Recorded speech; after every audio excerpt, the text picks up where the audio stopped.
Frères et sœurs en Christ, que Dieu soit loué, que Dieu soit béni. Seigneur, merci pour ce moment. Exhortons-nous, frères et sœurs, que le Seigneur Jésus-Christ soit au milieu de nous et qu'il nous enseigne au nom de Jésus-Christ. Nous allons partager un sujet sur l'enseignement. La femme n'enseigne pas la parole. Beaucoup de femmes aujourd'hui pensent servir Dieu. Nous allons voir ici comment on peut servir Dieu. Comment tu peux servir Dieu. Et la Bible va nous montrer ici comment les femmes qui vous ont précédé, nos sœurs en Christ d'avant, servaient Dieu. Le mystère qui est dans ces choses aujourd'hui, quand vos hommes de Dieu, vos pasteurs, vous soyez hommes de Dieu, pasteurs vous disent, Dieu m'a dit que tu seras pasteur, Dieu m'a dit que tu seras prophétesse, Dieu m'a dit que tu vas prêcher l'évangile. Faites attention, c'est un piège. Je vais te démontrer cela maintenant. C'est un piège. C'est pour ça que vous vous étonnez, tu vis une oppression pas possible. Il y a une chose que vous devez savoir. Les assemblées soi-disant chrétiennes, la majorité, c'est des assemblées où il y a des sorciers, des démons, des esprits mauvais et impurs. Alors, toi qui n'as pas l'approbation de Dieu et qui n'as pas l'esprit de Dieu, qui n'as pas la couverture de Dieu, la protection de Dieu, quand tu vas te mettre là-bas devant, tu auras toutes les attaques. Toutes les attaques. C'est pour cela, vous voyez, à la fin, quand tu es dedans, pour finir, tu es obligé d'être initié. On va t'initier à la sorcellerie. Puisque, et il y a un truc, ces faux hommes de Dieu qui vous poussent à devenir prophétesse, à devenir pastoresse ou pasteur, c'est des hommes qui découvrent que vous avez quelque chose en vous. Et cette chose qui est en vous, ils veulent l'utiliser pour leur propre gain. Il y a des gens qui sont nés, qui font des visions. Des visions parfois parce qu'ils ont reçu les esprits de famille. Ils font des visions. Ils voient des choses. Ils voient des choses. Quand le faux pasteur se rend compte que tu as cet esprit de vision, il t'appelle, ma fille, il y a quelque chose en toi. Mais c'est un esprit de famille, ce n'est même pas l'esprit de Dieu. L'esprit de famille, c'est la sorcellerie. Il te prend et il te met à son service. Il te dit, Dieu m'a dit que tu seras pasteur. Pour finir, il va t'ouvrir les yeux mystiques. Il va t'initier à la sorcellerie. Voilà pourquoi il y a certaines femmes qui sont devenues folles plus tard. Même les hommes. Parce que tu as adhéré dans une secte sans savoir. Et quand tu découvres, quand tu veux fuir, on te frappe de sorcellerie, on te frappe d'aveuglement, on te frappe de mort. Faites attention. Il y a d'autres personnes aussi qui ont un don naturel que Dieu l'a donné. Quand ils prient, les gens guérissent. Parce que c'est Dieu qui donne les dons. Quand le pasteur voit ce don en toi, il te prend en captivité. Il ne va pas te laisser partir. Il va te dire, Dieu m'a dit que tu seras. Tu as un don de guérison. Parce qu'il a la capacité de voir avec l'esprit de python et des serpents que la majorité ils ont. Il te met dans son ministère. Tu vas travailler pour lui. Il va te dire, crée une branche là-bas, tu commences à prêcher la parole. Il sait que tu as un don. Il va utiliser ton don pour se faire de l'argent. Mais après pour te détruire, pour te détourner du vrai chemin que Dieu a prévu pour toi. Il y a d'autres même qui sont des vrais enfants de Dieu, qui sont appelés à prêcher. Les hommes, bien sûr. Mais le soi-disant homme de Dieu que tu rencontres va vouloir utiliser ta personne pour profiter de toi. Mais pour les femmes, je dis, la femme n'enseigne pas, c'est la parole de Dieu qui nous le dit. La Bible déclare, nous sommes édifiés. Éphésiens 2, 20 nous dit, nous sommes édifiés sur les fondements des apôtres et des prophètes, Jésus-Christ étant lui-même la pierre angulaire. Nous sommes édifiés sur les fondements de la Bible. Et si tu te dis chrétien ou chrétienne, c'est le fondement de la Bible que tu dois croire. C'est pour ça que quand la Bible déclare, la femme n'enseigne pas, tu ne dois pas enseigner. Si tu enseignes, sache que tu es tombé dans un piège pernicieux. On a volé ton âme, on t'a trompé. C'est pour ça que vous sentez souvent, certaines femmes sentent une oppression pas possible dans leur corps. Tu es oppressé nuit et jour. Tu es mal dans ta peau. Tu es malade. Tu te sens presque étouffé. Parfois, tu penses que tu vas mourir. Tu as accepté une tâche qui te dépasse. On t'a fait porter un fardeau trop lourd. Lisons la parole de Dieu pour faire comprendre cela. Matthieu 23. Ne porte pas les fardeaux que Dieu ne t'a pas donnés. Ne porte pas les fardeaux que Dieu ne t'a pas permis de porter. Un homme ne doit pas te faire porter des fardeaux, c'est Dieu. Je vais te montrer comment tu peux servir Dieu. Matthieu 23.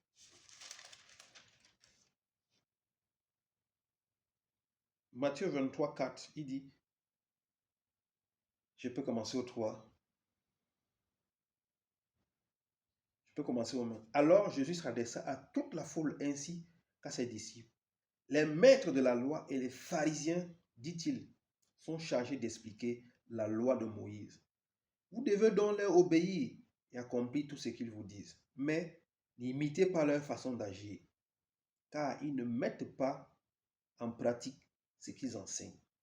Déjà, la majorité de ces pasteurs qui vous enseignent, que vous serez des pasteurs et tout, eux-mêmes, ils ne mettent pas en pratique la parole de Dieu.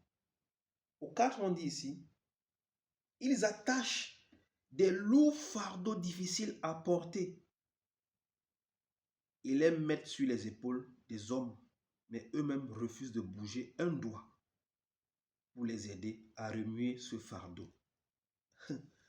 Ma soeur, on attache des lourds fardeaux sur toi, difficiles à porter, et les mettre sur tes épaules. Voilà pourquoi tu sens des courbatures, une lourdeur. Tu as l'impression que tu es oppressé. On te fait porter des fardeaux lourds que tu ne dois pas porter. Le ministère de pastoresse, de pasteur qu'on te donne est lourd pour toi. Tu n'as pas l'autorité de Dieu. Tu ne l'as pas reçu. Tu n'as pas le Saint-Esprit. On te fait porter des choses que tu ne dois pas porter. Voilà pourquoi tu seras malade. Voilà pourquoi tu es mal dans ta peau. Voilà pourquoi ta famille est en débandade. Voilà pourquoi tu souffres. Parce que ce que ton pasteur t'a déclaré là, c'est faux. Le fardeau qu'il a mis sur tes épaules, tu ne peux pas supporter ce fardeau-là. Tu n'as pas cette grâce. On va t'initier à la sorcellerie. Pour finir, quand il va comprendre que tu veux fuir, que tu n'arrives plus, il va t'initier à la sorcellerie. Il va t'ouvrir les yeux mystiques. Et tu vas commencer à voir des choses. C'est pour ça qu'on dit souvent prophétesse, prophétesse. La majorité sont initiés à la sorcellerie. On va poser en toi un esprit de python. Et puis tu commences à faire des visions partout. Dieu m'a dit, Dieu m'a dit, Dieu m'a dit, Dieu m'a dit. C'est la malédiction que tu as portée. Lave tes mains et sors de là. Sors de ces choses impures.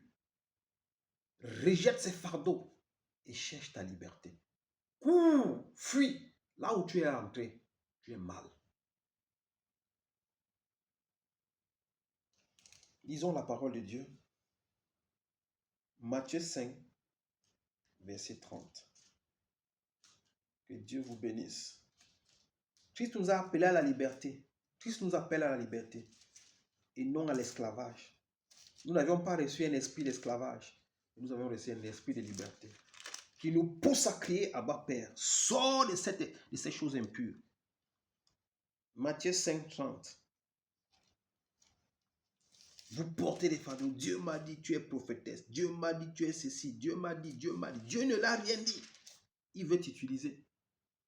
Il veut t'utiliser pour se faire de l'argent, pour s'enrichir. Les cellules de prière par-ci, les cellules de prière par-là. Vous faites des collectes d'argent et puis vous l'envoyez. Et Dieu ne t'a rien dit. Il n'y a rien dit. Matthieu 5, verset 30. Dieu soit loué pour son enseignement. La Bible déclare ici, si c'est à cause de... non, pas Matthieu 5, pardon. Je m'excuse. Allons plutôt dans 1 Timothée 2 pour démontrer que la femme n'enseigne pas. 1 Timothée, frères et sœurs, Que Dieu soit loué pour sa parole. 1 Timothée 2,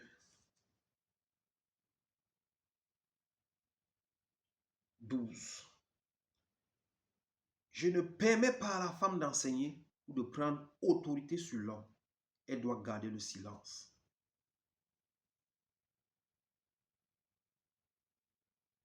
Je peux lire au 15 aussi. Cependant, la femme sera sauvée en ayant des enfants, à condition qu'elle demeure dans la foi, l'amour et la sainteté avec modestie. L'apôtre Paul, qui était le grand apôtre, qui est notre apôtre à nous, nous qui n'étions pas appelés à la grâce, c'est lui qui déclare cette parole. Lui qui avait l'Esprit de Dieu, comme nous tous aujourd'hui. Il dit, je ne permets pas à la femme d'enseigner et de prendre l'autorité sur l'homme. L'enseignement, c'est un ministère d'autorité. Et l'apôtre Paul dit ici, je ne permets pas à la femme d'enseigner et de prendre l'autorité sur l'homme. Ma soeur, à partir d'aujourd'hui, n'enseigne plus la parole de Dieu. Ne conduis même plus les gens à prier. Parce que en conduisant les gens à prier, tu prends l'autorité sur les hommes. Et ça, c'est une malédiction. Tu n'as pas le droit de faire ce genre de choses. C'est pour ça, le ministère que ton pasteur t'a fait porter, rejette-le au nom de Jésus-Christ. Sauve ta vie. Sors de cette emprise où il t'a enfermé. Sors de là. Libère-toi de ces choses.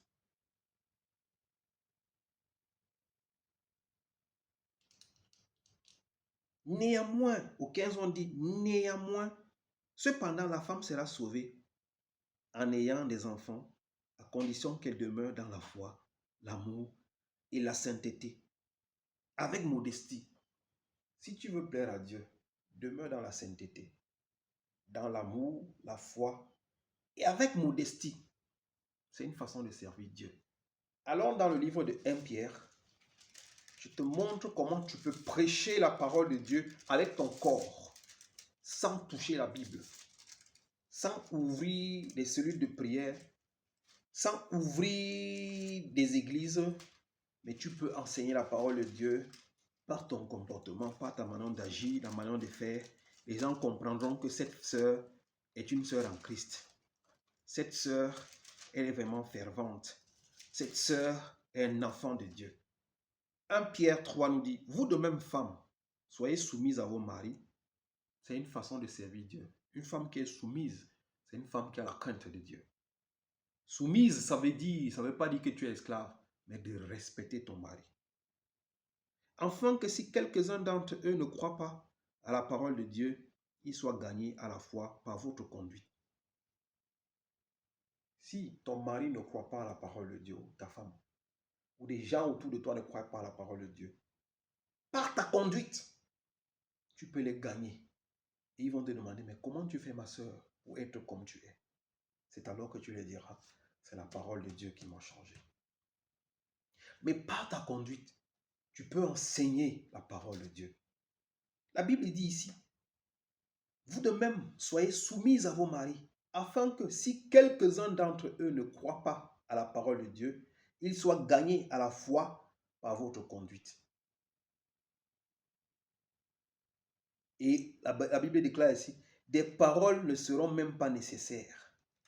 Tu n'auras même pas besoin de parler, mais par ta conduite, ton comportement, ta façon de faire dans ton quartier, dans ton entourage, dans ta communauté, pourra conduire les gens à Dieu sans enseigner la parole. Que Dieu soit loué. 1 Corinthiens, que Dieu soit loué. 1 Corinthiens 14, on parle aussi de cela. Ne tombez pas dans les jougs de l'ennemi. Ces gens vous condamnent, ils vous font porter des fardeaux. C'est pour ça que vous souffrez, vous êtes malade. Sortez de ces choses impures. Dieu ne vous appelle pas à cela. Voilà comment la femme sert Dieu. Corinthiens 14, verset 30 ou 35, si je ne me trompe pas, nous dit ici,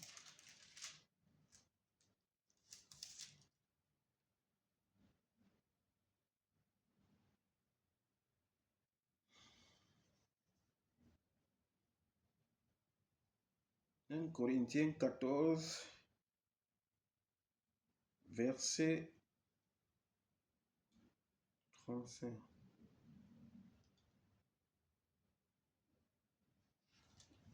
Frères et sœurs, n'accepte pas les fardeaux que ces gens te font porter.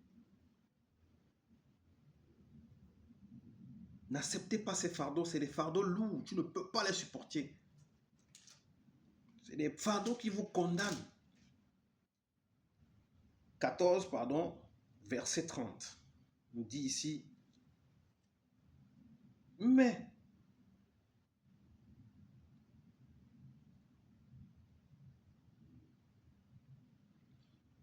verset 35.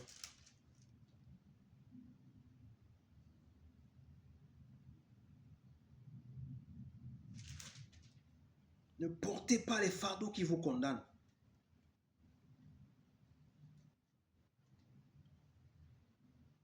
1 Corinthiens 14, verset 34 dit, il faut que les femmes gardent le silence dans les assemblées. Il ne leur est pas permis d'y parler, comme le dit la loi de Dieu. Elles doivent être soumises.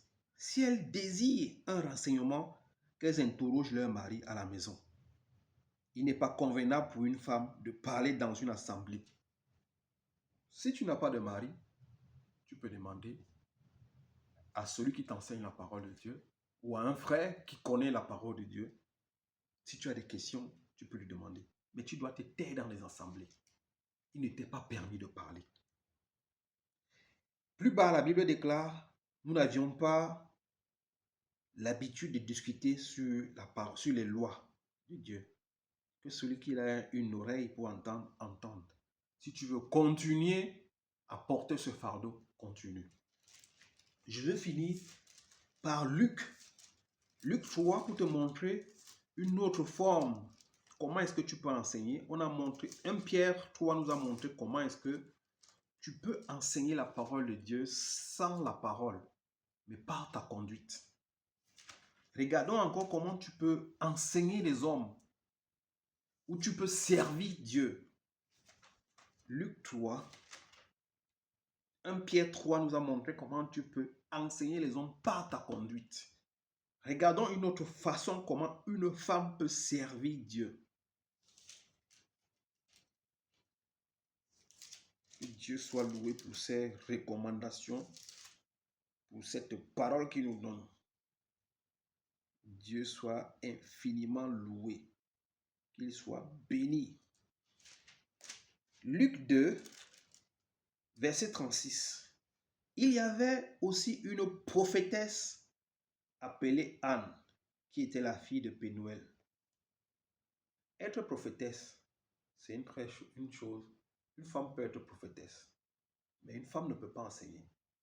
Être prophétesse ne te donne pas le ministère de l'enseignement. Mais par contre, Dieu peut te révéler quelque chose pendant que vous êtes dans l'assemblée. Dieu peut mettre quelque chose dans ton cœur et te dire, dis à mon peuple ceci. Tu peux être une prophétesse. Nous voyons aussi une prophétesse, Anne, qui était prophétesse. Elle prophétisait la parole de Dieu. Et Dieu, comme ici, elle prophétisait sur Jésus-Christ. Elle a prophétisé sur Jésus-Christ ce que le Christ devait faire. Ça, c'est Anne la prophétesse, elle prophétise ici sur le Christ. Mais nous allons voir comment Anne la prophétesse servait Dieu. Elle n'enseignait pas, mais elle pouvait prophétiser. Une femme peut prophétiser, mais elle n'enseigne pas. Dieu, s'il veut parler à ses enfants, il faut passer par la femme. Il faut passer par un homme, par la femme, mais ce n'est pas un enseignement. C'est une façon de nous édifier. Il y avait aussi une prophétesse appelée Anne qui était là, la fille de Pénuel, de la tribu d'Aser. Elle était très âgée. Elle avait vécu 7 ans avec le mari qu'elle avait épousé dans sa jeunesse, puis demeurée veuve. Elle était parvenue à l'âge de 84 ans. Elle ne quittait pas le temple, mais elle servait Dieu jour et nuit. Voilà une prophétesse qui servait Dieu jour et nuit. Regarde comment elle servait Dieu. Elle jeûnait et priait. Anne, la prophétesse ici, elle servait Dieu jour et nuit. Elle jeûnait et priait. Dans les jeûnes et dans les prières, c'est une façon de servir Dieu. Tu peux intercéder pour ta famille, intercéder pour les hommes de Dieu, intercéder pour la parole de Dieu. Tu peux prier pour les malades, tu peux prier pour les affligés, Tu peux prier pour ceux qui sont dans des guerres. Tu peux prier pour le monde, pour le pays dans lequel tu habites. Tu peux prier pour les peuples. Tu peux prier pour l'humanité. Voilà une façon où une femme peut servir Dieu. Anne ne quittait pas le temple. Elle servait Dieu jour et nuit, en jeûnant et en priant. Deux façons où une femme peut servir Dieu. Tu peux enseigner la parole de Dieu par ta conduite, sans la parole, sans lire la parole, sans prendre la Bible, sans demander aux gens de faire des choses. Mais ta conduite suffit pour enseigner les hommes. Afin que ceux qui ne croient pas croient. Par ta conduite, par ton comportement, les hommes vont changer autour de toi et dans ta famille.